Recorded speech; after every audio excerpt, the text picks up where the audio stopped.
When I was a kid, I used to think that pork chops and karate chops were the same thing. I thought they were both pork chops. And because my grandmother thought it was cute, and because they were my favorite, she let me keep doing it. Not really a big deal. One day, before I realized fat kids are not designed to climb trees, I fell out of a tree and bruised the right side of my body. I didn't want to tell my grandmother about it because I was scared I'd get in trouble for playing somewhere I shouldn't have been. A few days later, the gym teacher noticed the bruise and I got sent to the principal's office. From there, I was sent to another small room with a really nice lady who asked me all kinds of questions about my life at home. I saw no reason to lie. As far as I was concerned, life was pretty good. I told her whenever I'm sad, my grandmother gives me karate chops. This led to a full-scale investigation, and I was removed from the house for 3 days until they finally decided to ask how I got the bruises. News of this silly little story quickly spread through the school, and I earned my first nickname, Pork Chop. To this day, I hate pork chops. I'm not the only kid who grew up this way, surrounded by people who used to say that rhyme about sticks and stones. As if broken bones hurt more than the names we got called, and we got called them all. So we grew up believing no one would ever fall in love with us, that we'd be lonely forever, that we'd never meet someone to make us feel like the sun was something they built for us in their tool shed. So broken heartstrings bled the blues as we tried to empty ourselves so we would feel nothing. Don't tell me that hurts less than a broken bone. That an ingrown life is something surgeons can cut away, that there's no way for it to metastasize, it does. She was 8 years old. Our first day of grade 3 when she got called ugly.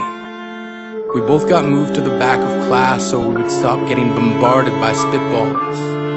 But the school halls were a battleground where we found ourselves outnumbered day after wretched day. We used to stay inside for recess because outside was worse. Outside we'd have to rehearse running away or learn to stay still like statues, giving no clues that we were there in grade 5. They taped a sign to the front of her desk that read, "Beware of dog." To this day, despite a loving husband, she doesn't think she's beautiful because of a birthmark that takes up a little less than half her face. Kids used to say she looks like a wrong answer that someone tried to erase but couldn't quite get the job done. And they'll never understand that she's raising 2 kids whose definition of beauty begins with the word mom, because they see her heart before they see her skin, because she's only ever always been amazing. He was a broken branch grafted onto a different family tree, adopted, not because his parents opted for a different destiny. He was 3 when it became a mixed drink of 1 part left alone and 2 parts tragedy. Started therapy in 8th grade, had a personality made up of tests and pills, lived like the uphills were mountains and the downhills were cliffs, 4/5 suicidal, a tidal wave of antidepressants, and an adolescence being called pauper. 1 part because of the pills, 99 parts because of the cruelty. He tried to kill himself in grade 10 when a kid who could still go home to mom and dad had the audacity to tell him, "Get over it." As if depression is something that can be remedied by any of the contents found in a first aid kit. To this day, he is a stick of TNT lit from both ends. Could describe to in detail the way the sky bends in the moments before it's about to fall. And despite an army of friends who all call him an inspiration, he remains a conversation piece between people who can't understand. Sometimes being drug-free has less to do with addiction and more to do with sanity. We weren't the only kids who grew up this way. To this day, kids are still being called names.